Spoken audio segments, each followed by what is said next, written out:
Winter, 1943, Stalingrad. The city that once housed 500,000 people had become a graveyard of frozen steel and shattered concrete. Every street was a killing field. Every window held a rifle. And somewhere in that frozen hell, one man was about to pull off a shot that would defy every law of combat anyone had ever known. This is the story of how a single bullet, fired at an angle no marksman should have attempted, ended 6 lives in less than 2 seconds. And when you understand how it happened, you'll realize that the impossible is sometimes just geometry waiting for the right person to see it. The air that morning was so cold it burned the lungs. Breath turned to ice crystals before it left your mouth. The temperature had dropped to minus 30 degrees Celsius, and the wind howling through the ruins of Stalingrad carried the smell of cordite, burning oil, and death. The city had become something beyond recognition. What had once been factories, apartment buildings, and tramways was now an endless maze of destruction. Buildings stood like broken teeth against the gray sky. Steel beams jutted from rubble at impossible angles. And in every shadow, in every pile of debris, men waited with rifles, counting their breaths, waiting for a target. The battle for Stalingrad had been raging for months. What Hitler had promised would be a swift summer campaign had turned into the bloodiest urban combat the world had ever seen. The Wehrmacht, once unstoppable, was now trapped in a meat grinder. For every street they took, the Soviets made them pay in blood. For every building they captured, another sniper appeared in the ruins across the way. The fighting had become personal, intimate, and absolutely merciless. Among the Soviet defenders was a man the Germans had started calling the Ghost. His real name was never officially confirmed in any military record. Some who served alongside him claimed he'd been a hunter from the Urals, a man who'd spent his youth tracking wolves through forests so thick you couldn't see 10 meters ahead. Others swore he'd been a factory worker from one of the industrial districts, someone who'd lost his entire family when German bombers reduced his neighborhood to ash in the early days of the invasion. What everyone agreed on was this: he could make shots that shouldn't have been possible. Through smoke, through wind, through chaos that would make most men's hands shake so badly they couldn't hold a spoon, let alone a rifle. But even he was about to face something that seemed beyond skill, beyond training, beyond anything rational tactics would suggest attempting. His unit had been pinned down for 2 days. A German observation team had taken position in what remained of a textile factory on the northern edge of the Barakati district. The building was a skeleton now, just steel framework and collapsed floors, but the Germans had fortified the upper level with remarkable efficiency. 6 soldiers occupied that position. They had a spotter's scope, probably a Zeiss, one of the finest optical instruments ever made, and they were using it to devastating effect. Every time Soviet troops moved in the streets below, the Germans would relay coordinates to their artillery batteries. Minutes later, shells would rain down with terrifying precision. Dozens of men had already died because of that single observation post. Soviet command had ordered it eliminated. Multiple snipers had tried. All had failed. The Germans had positioned themselves perfectly. Heavy steel I-beams provided cover from every conceivable angle of approach. The building stood on elevated ground, giving them clear sight lines in all directions. Any attempt to storm the position would result in a massacre. Any attempt to snipe them from conventional positions met the same problem. There was no clear shot. The steel beams blocked everything. It was a fortress built from the bones of the destroyed city, and it seemed impregnable. For 2 days, the Ghost had done nothing but watch, while other snipers fired unsuccessful shots and pulled back while officers screamed orders that accomplished nothing. He lay in position behind a frozen wall with a hole no bigger than a fist, and he studied. His spotter, a teenage boy from Kiev who'd lied about his age to enlist, thought he'd given up. But the Ghost wasn't the giving up type. He was thinking, calculating, seeing something others couldn't. He'd brought a stub of pencil and a scrap of paper that once might have been someone's letter from home. On it, he sketched, not the enemy position itself, but the negative space around it, the angles of the broken beams, the geometry of the destruction. He mapped every piece of twisted metal, every collapsed floor, every angle of deflection. His spotter watched him work, saying nothing because you didn't question a man like this. You just waited to see what he'd figured out. On the third morning, the ghost finally moved, not toward the factory, but away from it. His spotter followed in confused silence as they crawled through the rubble toward what had once been a tram stop. A tramcar lay on its side, crushed by a fallen building, its red paint now covered in frost and soot. The ghost positioned himself behind it, using a shard of twisted metal as a rifle rest. From here, the angle to the factory was even worse. You couldn't see the upper floor at all. You could barely see the building. To any rational observer, this position made no sense whatsoever. The spotter finally spoke, his voice barely a whisper. "Comrade, from here, we cannot even see them." The ghost adjusted his Mosin-Nagant, that reliable workhorse of Soviet infantry, and peered through his scope. The lens was cracked from the cold. Condensation had frozen on the inside. It was far from ideal equipment. But then, nothing about this war was ideal. "I'm not shooting at them," the ghost said quietly. His breath formed clouds in the frigid air. "I'm shooting at geometry." The spotter didn't understand. How could you shoot at geometry? But he stayed silent because in that moment, watching the ghost make minute adjustments to his rifle's position, he realized he was witnessing something extraordinary. This wasn't just a marksman. This was an artist working in mathematics and steel, preparing to paint with physics. The target wasn't a person, it was a pipe. A dull metal pipe, probably part of the factory's old heating system that ran along the interior wall of the upper floor. The ghost had noticed it 2 days earlier, had spent hours calculating the angle of deflection it would provide. If a bullet struck it at precisely the right point, at precisely the right angle, the round would ricochet upward into the shadowed space where the Germans waited. It was a 1-in-a-million shot. The margin for error was measured in millimeters. The slightest miscalculation would send the bullet spinning off into useless space. Weather conditions, wind speed, the temperature of the steel, the velocity of the round, the exact angle of impact, all of it had to align perfectly. It was, by any reasonable standard, impossible. But the ghost had stopped believing in impossible somewhere around the time the Germans had started shelling his city. Impossible was a luxury. Impossible was for peacetime. In war, you worked with what you had, and you made it enough. He settled into position. Snow began to fall, light flakes that drifted down like ash. One landed on the end of his rifle barrel, melting slowly from the residual heat of his last practice breath. He controlled his breathing, slowing his heart rate the way he'd learned in the forests of his youth, when he'd tracked animals that could hear a heartbeat from 30 meters away. In his mind, he ran through the calculations one more time. Angle of incidence equals angle of reflection. Velocity degradation over distance. Wind compensation. Temperature effects on metal. His finger rested on the trigger, not pulling, just resting, feeling the cold metal through his glove. In that moment, time seemed to slow. He could hear his own heartbeat. Could hear his spotter breathing beside him, could hear faintly the sound of German voices from the factory, laughing about something. They felt safe up there, protected, untouchable. They were wrong. The wind died. For just a moment, the air went completely still. The snow stopped its sideways drift and fell straight down. It was the moment he'd been waiting for. The universe had aligned. The ghost exhaled slowly, steadily, and squeezed the trigger. The Mosin-Nagant kicked against his shoulder. The report echoed across the frozen ruins, a sound that every soldier in that district would later remember. But what happened next, that was something no one could have predicted except the man who'd calculated it. The bullet traveled through the air at over 700 meters per second. It crossed the distance to the factory in less than a second, spinning as it flew, stable and true. It entered the building through a gap in the wall that was perhaps half a meter wide. And then, exactly as the ghost had calculated, it struck the metal pipe at a 43-degree angle. The impact created a shower of sparks.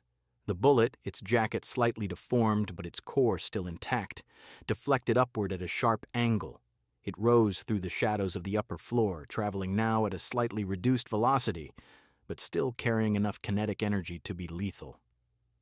And it struck something the ghost couldn't have seen from his position, something he'd only suspected was there from observing German logistics patterns over the previous weeks. a crate of grenades. Model 24 Steel-Handgranate, the kind the Germans called potato mashers because of their distinctive shape.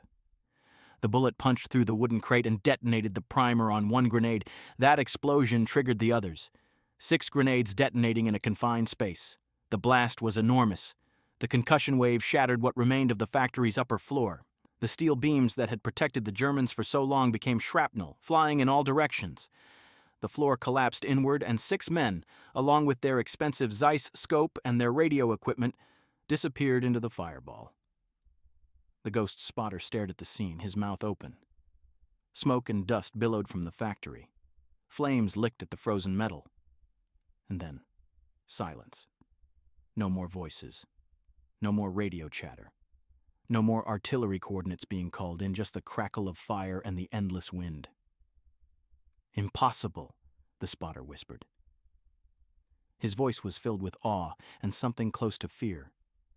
Because what he'd just witnessed shouldn't have been possible. It was beyond marksmanship. It was beyond luck. It was something else entirely. The ghost worked the bolt on his rifle, ejecting the spent casing. It tumbled through the air, landed in the snow with a faint hiss as its residual heat melted a tiny crater. He didn't look at his spotter. Didn't celebrate. Just replied in that same quiet voice, "Oh, no." Just geometry. They crawled back to their lines before German artillery could respond to the explosion. Around them, Soviet troops were emerging from cover, staring at the burning factory in confusion and amazement. Officers would later argue about what had happened. Some claimed it must have been a lucky artillery hit. Others suggested the Germans had accidentally detonated their own explosives. But the soldiers who'd been watching, who'd seen the ghost in position, who'd heard that single rifle shot, they knew the truth. And the truth was impossible to believe. When Soviet forces retook that section of the city 3 days later, engineers went through the factory ruins.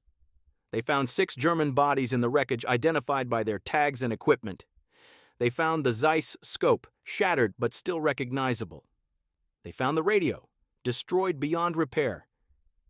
And they found something else, a section of pipe with a single, distinct impact mark. A dent that told the story of a bullet that had struck at a precise angle and changed direction. The report that went up the chain of command was simple and factual. 1 shot fired. 6 confirmed kills. Enemy observation post destroyed. But the officers who read it didn't believe it. They assumed it was some kind of record-keeping error. No one made a shot like that. It simply wasn't done, except someone had done it. And he'd done it because he'd understood something fundamental about war that many soldiers never learn. The battlefield isn't just about who has more men or better equipment. Sometimes it's about seeing solutions that others can't imagine, about refusing to accept that something is impossible just because it's never been done before. The ghost continued to fight through the winter of 1943. His legend grew, though he never spoke of himself or his accomplishments. Other snipers sought him out, asking for his secrets, his techniques, his wisdom. He taught some, turned others away. Not because he was arrogant, but because he understood that what he did couldn't really be taught. You either saw the angles or you didn't. You either trusted the mathematics or you didn't. You either believed in doing the impossible or you spent your whole life being limited by what others said couldn't be done. The war ended. Stalingrad was reclaimed. The Soviet Union buried hundreds of thousands of dead and built monuments to their sacrifice. The ghost survived, though records of what happened to him after the war are fragmentary at best. Some accounts say he returned to the Urals, went back to hunting, lived a quiet life in the forests. Others claim he became a shooting instructor, training the next generation of marksmen. A few even suggest he disappeared entirely, choosing anonymity over medals and recognition. But decades later, a weapons curator working in a warehouse near Volgograd was cataloging rifles recovered from various battlefields. Among them was a Mosin-Nagant, in remarkable condition for its age. The serial numbers matched it to a unit that had fought in Stalingrad.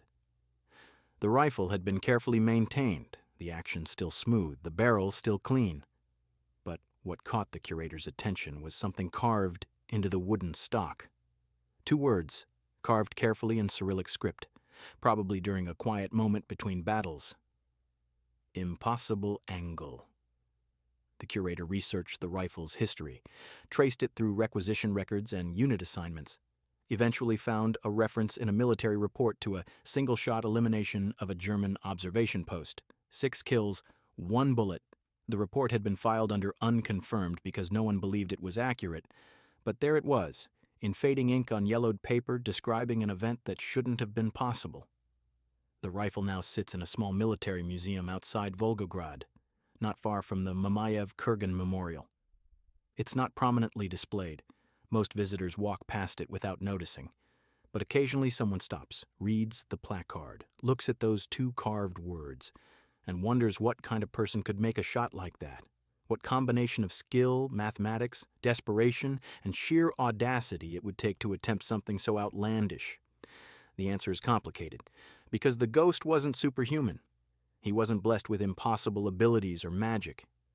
He was just a man who understood that in war, as in life, the direct path isn't always available. Sometimes you have to find another angle. Sometimes you have to trust in physics and mathematics and your own ability to calculate what others can't see. Sometimes you have to take a shot that everyone else says is impossible because you've done the math and you know it's not impossible. It's just improbable. And improbable is good enough when 6 of your comrades are dying every day because you haven't found a solution yet. The Battle of Stalingrad claimed over 2 million lives, soldiers and civilians combined. It was one of the deadliest battles in human history. Among those millions, 6 German soldiers died in a factory that winter morning, killed by a single bullet that defied conventional wisdom. Their names are lost to history. They were doing their duty, just as the ghost was doing his. War makes no distinction between the worthy and the unworthy. It simply takes what it takes. But their deaths proved something important. They proved that impossible is often just a word we use when we haven't figured out the solution yet. They proved that creativity and desperation can combine to produce outcomes that seem miraculous. They proved that one person with the right skills and the willingness to think differently can change the course of a battle, save dozens of lives, and create a story so unbelievable that even the people who witnessed it wondered if they'd really seen what they thought they'd seen. The pipe still exists, by the way. It was removed from the factory ruins during post-war reconstruction and kept by a Russian veteran who'd been there that day, who'd seen the explosion and later understood what had happened. When he died in the 1980s, his family donated it to the same museum that houses the rifle. The dent is still visible, a small depression in the metal where a single bullet struck at precisely the right angle and changed everything. Modern ballistics experts who've examined the evidence remain divided. Some say the shot was possible but extraordinarily difficult, requiring near-perfect conditions and calculations. Others insist it was simply impossible, that something else must have happened, that the reports are exaggerated or confused.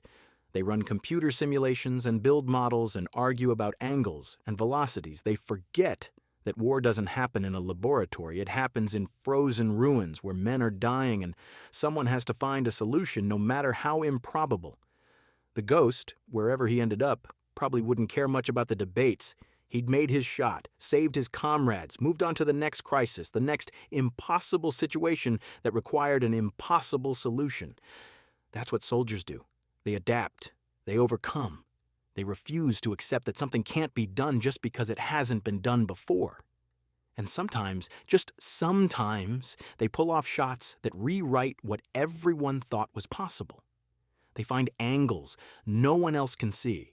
They trust in mathematics and physics and their own hard-won skills. They squeeze the trigger knowing that success is measured in millimeters and microseconds, and they make it work anyway. 1 shot, 6 targets, an impossible angle that turned out to be possible after all. In a war filled with millions of bullets and countless deaths, this single shot stands out, not because it was the deadliest or the most important to the overall outcome. It stands out because it represents something fundamental about human capability.